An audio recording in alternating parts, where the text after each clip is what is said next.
아이들이 생일 때가 되면 여러 가지 선물을 사줍니다. 장난감도 또 무선으로 조정하는 것도 레고도 여러 가지를 사줍니다. 근데 그 장난감 조금 시간이 지나면 원래에 사줬던 그 원 상태의 그 장난감의 형태를 유지하는 것을 찾아보기가 힘들어요. 그 장난감 총이 안 나가요. 무선 조종기는 어디로 갔는지 모르고 그냥 자동차로 가지고 놀아요. 레고요, 정말 제가 힘들게 만들어 놓은 레고 다 무너져 있습니다. 산산조각되어져 있어요. 그런데 그 모습 왜 그렇게 된 것이죠? 처음부터 그랬습니까? 그렇지 않다는 거죠. 이 똥손인 우리 아이들이 그걸 가지고 놀면서 이거를 던지고 변형시켜서 그 원래의 상태를 유지하지 못하더라는 것입니다. 우리 사람도 마찬가지입니다. 지금 우리의 모습이 원래 하나님이 창조하셨을 때의 모습이 아니라는 것이에요. 우리의 모습이 마치 장난감이 고장난 것처럼 우리의 모습은 타락하여져서 원 상태의 모습이 변질되고 부패한 모습으로 지금 살아가고 있더라는 것입니다. 그러하기에 우리가 TV에서 보면 여러 가지 소식들을 많이 듣지 않습니까? 부모가 자녀를 죽이고 자녀가 또 부모를 죽이고 또 돈이 있다고 갑질을 하고 성공이라면 그 무엇이든지 할 수 있는 그 모든 그 부패함, 그 타락성이 어디에서 왔는가 하는 것입니다. 원래 그렇게 하나님이 창조하신 것이 아님에도 불구하고 지금 왜 사람들은 이렇게 죄악된 모습으로 살아가느냐 하는 것입니다. 하나님은 우리를 하나님의 형상을 닮아 지혜롭고 거룩하고 아름다운 모습으로 창조하셨건만 우리의 지금의 모습은 어떻게 이렇게 변질되었는가? 그것은 하나님이 첫 사람 아담과 어떤 약속을 했습니까? 우리가 저번 주에 살펴보았는데 하나님이 이 사람과 어떤 언약을 맺었다, 어떤 약속을 맺었다고 했어요? 행위의 언약.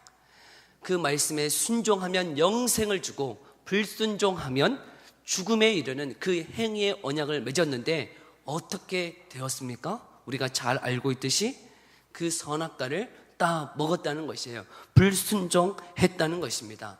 근데 그 불순종함에 있어서 오늘 본문의 말씀 1절을 보니까 누가 나오고 있어요? 뱀이 나오고 있어요. 뱀이. 여러분, 하나님이 이 창조하신 에덴 동산에 지금 뱀이 와서 이 아담과 하와를 어떻게 하고 있어요? 유혹하고 있는 것이에요. 뭐라고 유혹하고 있는 것입니까?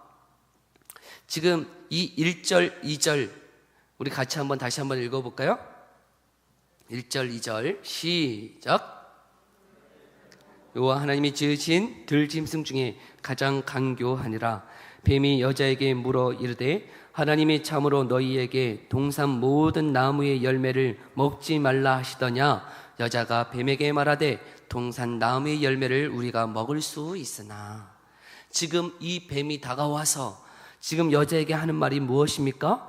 하나님이 참으로 너희에게 동산 모든 나무의 열매를 먹지 말라 하시더냐? 라고 그 하나님의 부정적인 인식을 먼저 심어주더라는 것이에요. 여러분, 이 뱀 누구입니까? 이 뱀 누구예요? 이 뱀 누굴까요? 뱀입니까? 뱀? 예. 이 뱀이 누구인지에 대해서 요한계시록 12장 9절에 이렇게 말씀하고 계세요. 큰 용이 내쫓기니 옛뱀 곧 마귀라고도 하고 사탄이라고도 하며 온 천하를 꿰는 자라. 그가 땅으로 내쫓기니 그의 사자들도 그와 함께 내쫓기니라 라고 말씀하고 있습니다. 이 뱀 곧 누구라는 거예요? 마귀 사탄이라 말씀하고 있어요. 이 마귀 사탄이 다가와서 지금 하나님에 대한 부정적인 인식을 심어주는데 뭐라고 말씀하고 계세요? 하나님이 참으로 그 에덴 동산에 있는 모든 나무를 먹지 말라 하시더냐? 라고 그 인식에 부정적인 인식을 심어주더라는 것이에요. 하나님이 언제 모든 나무를 먹지 말라고 했습니까? 하나님은 그렇게 말씀하시지 않았어요. 하나님은 동산에 있는 모든 나무를 먹어도 되지만 동산 중앙에 있는 선악을 알게 하는 나무만은 먹지 말라는 것이에요. 그런데 사단은 와서 뭐라고 얘기하는 거예요? 하나님이 모든 나무 먹지 말래? 모든 나무의 열매 먹지 말래? 하나님 너무 옹졸하신 거 아니야? 하나님 너무 딱딱하신 거 아니야? 하나님 그런 하나님이신가? 하나님이 모든 나무 먹지 말랬어?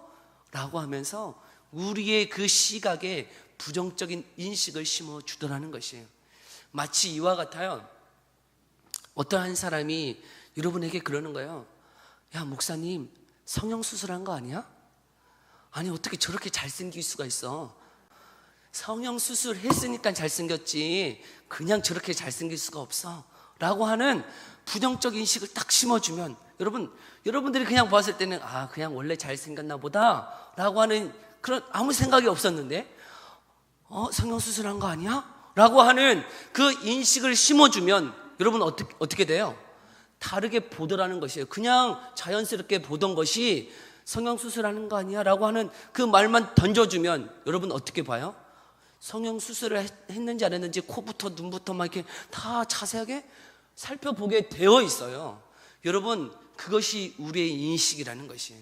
사단은 그것을 알아요. 여러분 우리의 그 마음에 우리의 인식의 변화를 심어주는 것이에요. 그것을 가장 잘하는 게 무엇입니까? 정치인들이에요. 정치인들은요 얼마나 강교한지 우리의 말의 그 인식을 통해서 그 시각을 바꿔 놓아요. 사실이 아님에도 불구하고 여러분 그 프레임을 씌워서 여러 가지 사실을 확인하지 아니하고 그냥 말을 던지는 거예요. 그러면 어떻게 돼요? 그 인식들이 변화되어져요. 그 사고가 변화되어지더라는 것이 사탄이 그런 걸 하는 것이에요. 하나님에 대해서 하나님은 모든 것을 먹게 하셨어요. 단지 한 가지 선악을 알게 하는 그 나무의 열매 그 한 가지만 먹지 말라고 하였는데 이 사단은 지금 어떠한 인식을 주는 거예요? 하나님이 모든 나무 먹지 말래? 하나님은 왜 그랬을까? 하나님은 왜 그렇게 옹졸하신 분인가? 하나님은 왜 그렇게 말씀하셨을까? 라고 하는 우리의 인식을 변화시키는 것이죠. 그런데 그런 인식 속에서 이 하와가 어떠한 대답을 하고 있습니까? 3절인데요. 같이 한번 볼까요? 하와의 반응이 어떠한지. 같이 한번 봅니다. 3절 시작. 동상 중앙에 있는 나무의 열매는 하나님의 말씀에 너희는 먹지도 말고 만지지도 말라 너희가 죽을까 하노라 하셨느니라. 아멘. 여러분 하나님이 먹지 말라 했어요. 그런데 만지지도 말라고 했습니까? 만지지도 말라고 했어요? 그런 말씀 하신 적이 없어요. 그러면 그거 먹으면 어떻게 된다 했어요? 정령 반드시 죽으리라 했어요. 그런데 지금 하와는 무슨 말을 하고 있어요? 죽을까? 죽을 수도 있지 않을까? 라고 하는 그 말씀에 대한 왜곡과 변질이 일어나더라는 것이에요. 하와가 심겨준 그 부정적인 인식 속에서 하나님의 말씀이 분명하고 선명해야 되는데 그 분명한 말씀이 왜곡되어지고 변질이 일어나더라는 것이에요. 하나님이 먹지도 말고 만지지도 말라고 했으며 그거 먹으면 죽을 수도 있지 않을까라고 말씀하셨다는 것이에요. 여러분 그것이 사단이 이용하는 방법이에요. 여러분 사단은 우리에게 처음부터 그거 먹으면 죽는다라고 말하는 것이 아니라 그거 먹으면 하나님처럼 된다라고 막 말하는 것이 아니라 처음에 우리의 인식을 변화시켜요. 그리고 그 인식 속에서 우리의 반응이 어떠한지를 보게 되고 그리고 나서 본질적으로 그 본심을 드러냅니다. 그 본심이 무엇이에요? 4절 뱀이 여자에게 이르되 너희가 결코 죽지 않는다. 여러분 결코 죽지 않고 5절에 그것을 먹는 날에는 너희 눈이 밝아져 너희가 하나님처럼 된다라고 말하고 있다는 것이죠. 그들의 본심이 무엇이에요? 그거 먹으면 하나님처럼 돼라고 이야기하고 있다는 것이죠. 하와는 처음부터 와서 야 그거 따먹어봐 그거 먹으면 하나님처럼 된다라고 바로 그 본심을 드러내지 않아요. 교묘히 다가와서 여러분 우리에게 부정적인 인식을 심어주고 그 인식 속에서 우리가 그 변질된 반응을 보이면 그제서야 그 본심을 드러내더라는 것이죠. 그것이 사단이 우리를 유혹하는 방법이며 이것이 바로 이단이 우리를 공격하는 방법이라는 것이에요. 여러분 이단들이 사용하는 방법이 뭐예요? 여러분에게 영어를 가르쳐 준다는 거예요. 여러분에게 영어를 가르쳐주고 무료로 또 해외도 보내준다는 것이에요. 그렇게 해서 사람들을 모집해요. 나와서 공부하자는 거예요.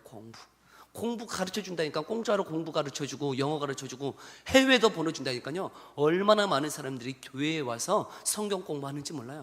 성경 공부를 하고 그렇게 계속 공부를 하면 그런 말을 해요. 여기서 공부한다는 소리 하지 말라는 거예요. 교회에서나 집에서 이런 거 공부한다고 얘기하지 말라는 거예요.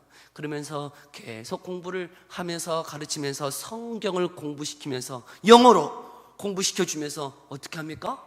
우리의 생각에 교회가 부정적이고 하나님이 이 삼위 하나님만 있는 게 아니고 또 우리의 어떤 하나님이 또 계시다라고 하면서 교묘히 말씀들을 왜곡시킵니다. 거기에 반응이 일어나면 어떻게 해요? 본심을 드러내서 이게 신천지야 라고 얘기했을 때는 그 마음에 부정할 수 없도록 그냥 다 받아들일 수 있도록 그렇게 하더라는 것이죠. 처음부터 신천지라고 나와서 막 하지 않아요. 처음부터 막 우리는 구원받아라고 와서 막 얘기하지 않아요. 처음에는 영어로 해외를 보내준다는 여러 가지 방법을 동원해서 우리에게 들어오더라는 것이죠. 여러분, 사단도 마찬가지예요. 우리에게 와서 하나님에 대한 부정적인 인식을 주어요. 하나님이 어디에 살아계시냐고, 하나님이 있으면 우리가 이렇게 살아갈 수 있냐고, 하나님이 살아계시면 우리의 삶이 다 형통해야 되는데 왜 이렇게 고난과 어려움이 있겠느냐고, 세상에 많은 유혹들이 우리 가운데 있다라는 것이죠. 그런 부정적인 인식들이 우리 가운데 심겨지면 어떻게 됩니까? 아, 그렇지, 하나님은 없구나. 하나님이 살아계시면 내 안에 왜 이렇게 어려움이 있는가, 내 안에 왜 이렇게 힘듦이 있는가, 하나님이 없구나 하면서 점점점 교회와 멀어지더라는 것이죠. 여러분, 기억하십시오. 사단의 그 공격에, 그 유혹에 넘어가지 않도록 주의 말씀 앞에 든든히 설 수 있는 저와 여러분 되기를 소망합니다. 여러분, 주의 말씀 앞에 서야 되는 것이에요. 그런데 그 유혹 앞에 이 하와와 이 아담이 어떻게 되어졌어요? 넘어졌어요. 그 선악과를 따 먹었습니다. 그러면 여러분, 그 선악과를 따 먹은 그 책임이 누구에게 있습니까? 지금 하와에게 이 뱀이 와서, 사단이 와서 정말 유혹했어요. 유혹해서 그거 따 먹으면 하나님처럼 된다라고 너무 유혹했어요. 그리고 따 먹었어요. 그러면 그 책임이 누구에게 있어요? 사단에게 있습니까? 하와 아담에게 있습니까? 누구에게 있어요? 제가 그거를 모를 것 같아가지고 제가 또 한 가지 예를 한번 들어서 설명해 보죠. 여러분, 중요한 시험이 내일 있어요. 그래서 열심히 제가 공부를 하고 있습니다. 그런데 옆에 있는 친구가 하는 말이, 야, 컨닝페이퍼 한번 만들지 않은 거야. 컨닝페이퍼. 나는 지금 공부 열심히 하고 있는데 컨닝페이퍼 만들 생각 전혀 없었는데 옆에 친구가 컨닝페이퍼 만들어 보자는 거예요. 내일 시험 너무 중요하지 않냐고. 컨닝페이퍼 이거 하나면 정말 시험에 좋은 점수를 얻을 수 있을 거라고 유혹합니다. 근데 그 유혹 제가 뿌리쳤어요. 근데 시험 당일날이 되었어요. 내가 열심히 공부했지만 마음이 불안해서 그 친구가 또 하는 얘기가, 너를 위해서 너 것도 만들어 놨다는 거예요. 컨닝페이퍼. 아, 그러냐고. 그러면 나는 보지 않을 건데 그냥 한번 조복이나 해보라고. 그래서 그거 그냥 받아놨어요. 근데 시험을 봅니다. 시험을 보는데 모르는 문제가 나왔어요. 근데 컨닝페이퍼에 꼭 있을 것만 같아. 그거 보면 꼭 좋은 점수 얻을 것 같아요. 그래서 몰래 보다가 걸렸어요. 선생님한테 걸렸어요. 여러분, 그러면 그 책임이 누구한테 있습니까?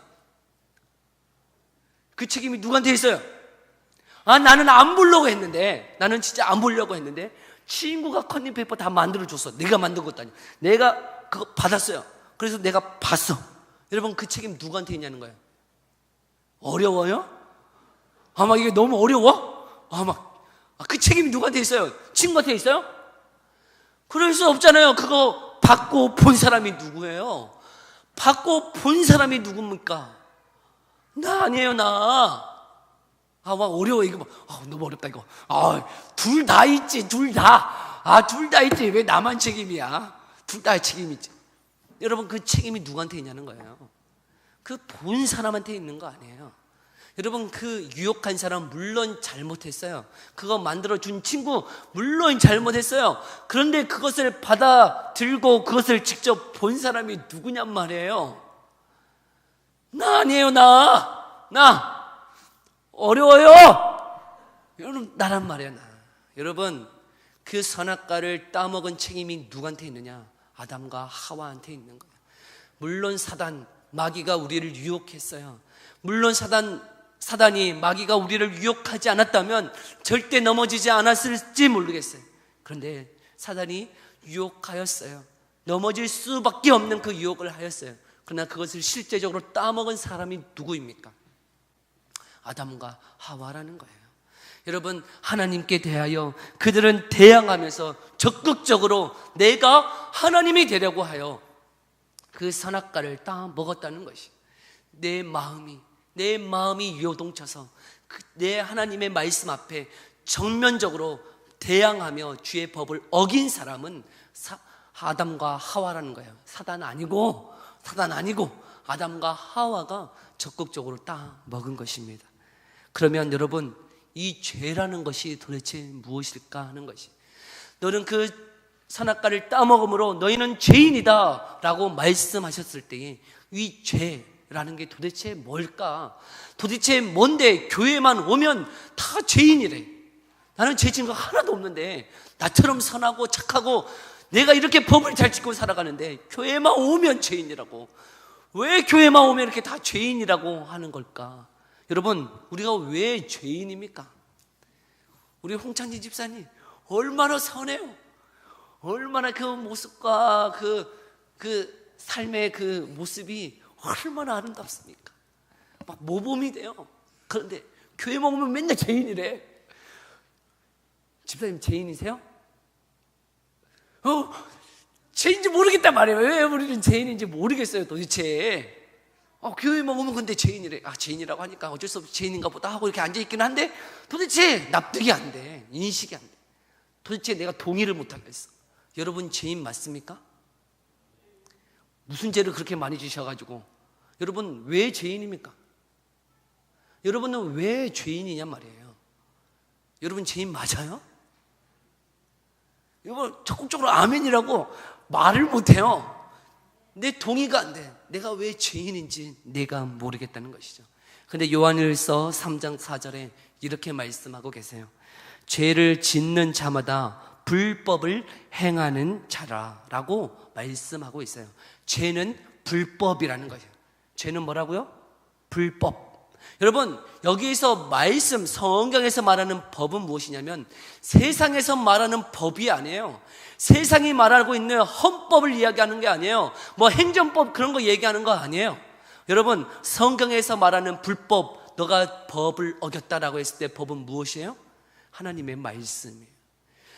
우리가 하나님의 말씀을 어겼다는 것이에요. 하나님의 뜻대로 살지 않았다는 것이에요. 하나님이 정해놓으신 그 뜻대로 살지 않은 그 모든 것이 바로 죄라라고 말씀하고 계시더라는 것이에요. 여러분, 성경에서, 그래서 교회에서 말하는 죄인은 하나님의 말씀에 비춰보았을 때에 우리가 죄인이라는 것이에요. 하나님의 말씀에 비춰보았을 때 우리가 죄인입니다. 근데 그 죄의 기준이 무엇일까? 도대체 어떻게 하였을 때 죄라고 말하는 것일까? 소요리문답 제14문에서 이 죄가 무엇인지에 대해서 대답하고 있는데요, 소요리문답 그 제14문의 그 대답을 한번 봅시다. 죄란 무엇인지 같이 한번 볼까요? 시작. 죄란 하나님의 법을 순종함에 있어 조금이라도 부족하거나 위반하는 것입니다. 다시 한번 읽어볼까요? 죄란 뭐라고요? 시작.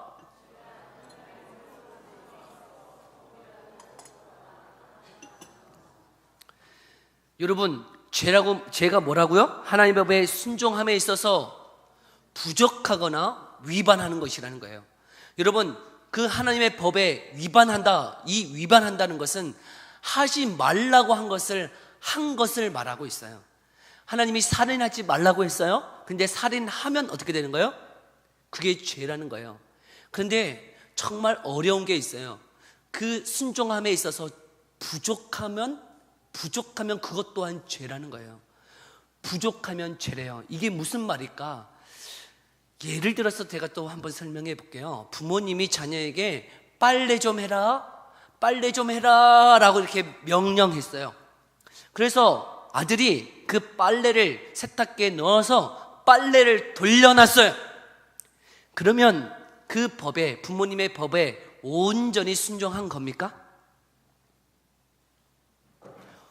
온전히 순종했냐고요? 그거 참 잘했어요. 그 정도라도 정말 잘했어. 빨래를 돌려놓은 것만도 너무나 잘했는데 부족해요. 부족해. 왜요? 빨래를 어떻게 해야 돼요? 널어야죠. 널어. 여러분, 너는 것까지가 빨래를 한 거예요. 빨래를 한 거. 어려워요? 여러분, 빨래를 해라라고 명령했을 때는 빨래를 돌리는 거 잘했어. 여러분, 인간적인 기준에 의해서는 그것도 잘했어요. 칭찬받을 만해요. 그러나 하나님의 기준에 의해서는 그 부족하다는 것이에요. 거기까지 한 것 부족해요. 그래서 어떠해요? 그래서 너는 죄인이라는 것이에요. 여러분, 하나님을 사랑해라, 안식일을 거룩히 지키라 라고 했을 때, 여러분, 안식일을 지킨다고 했을 때, 여러분, 안식일을 지키는 것, 우리가 낮 12시까지는 하나님 앞에 예배하고 찬양하고 하나님 앞에 나와서 예배했어요. 그런데 한 낮 3시에 중요한 일이 있어서 제가 나가서 직장 일도 보고 내가 공부도 하고 막 그런 거 해요. 그러면 안식일을 잘 지킨 거예요? 네? 예배 다 드렸어. 예배도 드렸어요. 예배 잘 드리고 우리가 하나님 앞에 드릴 거 다 드리고 예물도 드리고 찬양도 봉사도 다 하고 급하게 3시에 중요한 일이 있어서 가서 직장 일도 보고 공부도 하고 뭐 그렇게 했어요. 그러면 온전히 안식일을 지켰냐 하는 것이에요. 예? 어려워요? 내가 오늘 너무 어려운 얘기 막 하고 있나? 여러분, 어렵습니까? 하나님은 그거 부족하다는 것이에요. 온전히 지키라는 것이에요. 온전히. 여러분, 거기에 있어서 여러분, 저와 여러분이 하나님 말씀 앞에 여러분 위반한 것이 없다라고 말할 사람 혹 있을 줄 모르겠어요. 그러나 하나님의 법에 그 부족한 측면, 하나님이 하라고 했는데 온전히 순종한 그 부분에 있어서 저와 여러분이 나는 온전하다, 나는 하나님의 말씀 앞에 온전히 순종했다라고 말할 사람 아무도 없다는 것이에요. 여러분, 저와 여러분이 하나님의 말씀에 비추어 보았을 때 다 죄인이라는 것이, 하나님의 말씀에 하지 말라고 한 것 너무나 많을 뿐더러 하나님이 하라고 했는데, 온전히 순종하라고 했는데 온전히 순종하지 못한 부분들이 더 많이 있는 것이 저와 여러분의 삶이라는 것입니다. 여러분, 우리는 죄인입니다. 여러분, 우리가 얼마나 죄인인지를 깨닫는 만큼 하나님의 은혜가 얼마나 큰지를 깨달을 수 있다는 것이에요. 내 죄가 이 컵만큼이라고 생각하는 사람은 이 컵만큼의 은혜를 받습니다. 하지만 내 죄가 정말 양동이만큼 큰 죄라고 생각하는 사람은 그 양동이만큼 그 은혜를 깨닫습니다. 그러나 내 죄가 저 강물의 깊이만큼 내 죄가 저렇게 크다라고 인식하는 만큼 하나님의 은혜를 깨닫게 되다라는 것이에요. 예수님도 말씀하시기를 누가복음 7장 41절 이하에 빚진 자 둘이 있다는 것이에요. 하나는 500데나리온을 줬고 하나는 50데나리온을 줬는데 갚을 길이 없어서 둘 다 탕감해 주었다는 것이에요. 그러면 둘 중에 누가 그를 더 사랑하겠느냐라고 물어보더라는 것이에요. 누가 더 사랑하겠어요? 더 많이 빚진 그 자가, 더 많은 것을 탕감받은 자가 주님을 더 사랑하게 되어 있다는 것이에요. 주 안에 사랑하는 성도 여러분, 저와 여러분이 죄인입니다. 주님의 말씀 앞에 부족하고 주님의 말씀 앞에 위반하며 살아가는 것이 저와 여러분입니다. 그런데 누가 더 주님을 사랑하고 그 은혜를 깨닫습니까? 내가 얼마나 죄인인지를 깨닫는 만큼 주님을 사랑하고 그 은혜를 깨닫더라는 것이에요. 저와 여러분이 내가 얼마나 죄인인지를 깨달을 수 있기를 소망합니다. 그런데 우리가 왜 우리 죄를 깨닫지 못할까요? 그것은 내가 하고 있는, 내가 주님의 말씀 앞에 순종하고 있는 한두 가지로 인하여 우리의 마음이 교만하기 때문에 그 내 죄가 얼마나 큰지를 깨닫지 못하다는 것이에요. 내가 주님 앞에 예배하고 있는 이 한 가지 때문에, 내가 주님 앞에 예물 드리고 있는 그 한 가지 때문에 나는 주님 앞에 예배하고 있지 않는가? 나는 주님 앞에 예물을 드리고 있지 않는가? 그 한두 가지 때문에 내 마음이 더럽고 추하며 내 삶이 더럽고 죄악스러운데, 나는 주님 앞에 예배하고 있기 때문에, 나는 주님 앞에 예물 드리고 있기 때문에 나는 거룩하다, 그렇게 교만이 생각하고 있는 것이 저와 여러분의 생각이더라는 것이에요. 여러분, 그 교만 다 버리고 내 안에 있는 추악하고 더러운 우리의 삶의 모든 것들이 깨달아져서 그 모든 것을 용서하시는 그 하나님의 은혜를 받아 누리는 저와 여러분의 인생 되어지기를 소망합니다. 하나님, 우리는 죄인입니다. 나는 죄인입니다. 내가 행하고 있는 한두 가지 때문에 주님 앞에 의롭다라고 말할 수 없는, 그조차 말할 수 없는 내 생각이 죄되고 내 삶이 죄되고 내가 행동하고 있는 그 모든 것들이 다 죄인입니다. 그렇지만 그 죄를 용서하시는 그 하나님의 은혜를 깨닫게 해 주옵소서. 그런 나를 하나님의 자녀라 칭해주시는 그 하나님의 은혜를 깨닫게 하여 주옵소서. 내 모든 죄를 자백하면 의로우시고 복주시는 그 하나님의 그 은혜를 깨닫게 하여 주옵소서. 그것이 바로 우리가 죄가 무엇인지를 알아야 되는 이유라는 것이, 하나님의 은혜를 알기 위해서는 내가 얼마나 죄인인지를 먼저 깨달아야 되는 것입니다. 요한일서 1장 10절에 만일 우리가 범죄하지 아니하였다 하면 하나님을 거짓말하는 이로 만드는 것이니 또한 그의 말씀이 우리 속에 있지 아니하니라 라고 말씀하고 계세요. 우리는 죄인입니다. 그 죄를 깨달아 그 하나님의 은혜를 간구할 수 있는 저와 여러분의 삶 되어지기를 소망합니다.